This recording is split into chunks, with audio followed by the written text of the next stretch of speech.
Oxford University, the Oxford Debating Society, is meant to be, an august organisation, a bastion of free speech, democracy, enlightened thought, but it was hijacked by jihadists, quite simply.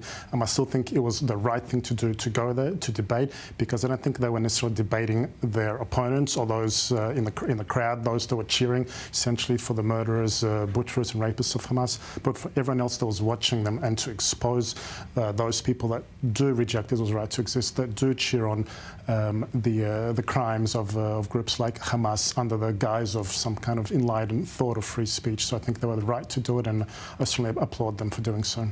Unbelievable to think that this is the level of debate, how things descend into chaos at an institution like Oxford. You've just come back, Arsen, from Canada, addressing the Canadian Parliament. Concerns, of course, about anti-Semitism, the uptick around the globe since the 7th of October. Tell us more. It was a surreal experience. As I was actually packing to go to Canada, my wife had asked me, "Are you going to have security?"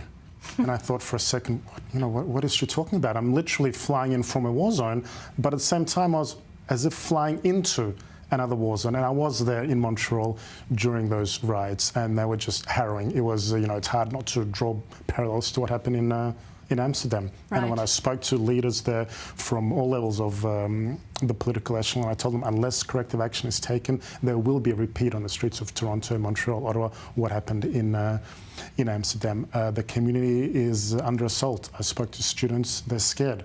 They're incredibly brave and courageous for standing up, but they're scared. The Jewish community feels abandoned. It's as if, enough promises from the government, it's nice to condemn anti-Semitism. It's nice to say that it's not part of our society, but it's so entrenched into the society there, and the government is not acting. At one point, I was speaking at the Toronto City Council, and I asked them, how can the police not act when you hear these protests and calls for globalized intifada? And they said to me, well, it depends on intent. And that really harks back to what we saw, if you remember, with the congressional hearings when Elise Stefanik, soon-to-be American ambassador to the UN, grilled the heads of top universities. Diabolical, what happened there. Yeah, genocide depends on context, and it's the same situation here. So I think the community is fed up. They feel abandoned by the government. Israel feels abandoned by the government, and quite frankly, it feels like Canada has abandoned their own values. Well, Justin Trudeau was meeting with Donald Trump in Mar-a-Lago. One wonders if that featured in their discussions. But it brings me to my next point, and that is what the Trump administration could mean for the fight against anti-Semitism. We're talking about Oxford, we're talking about Canada, Amsterdam, and of course US campuses as well. Your sense of what things could look like post the 20th of January in terms of having Jews in America feel safe?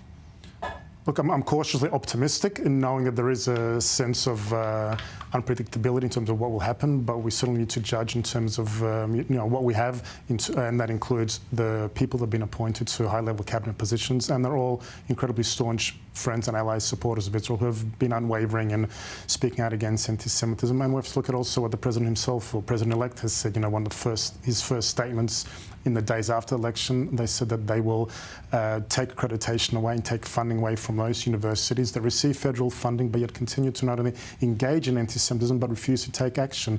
So I think there will be positive steps in terms of not just on campuses, but elsewhere and in the international arena, which is so critical as well, including at the UN and elsewhere. So time will tell, but I think the initial steps are quite positive.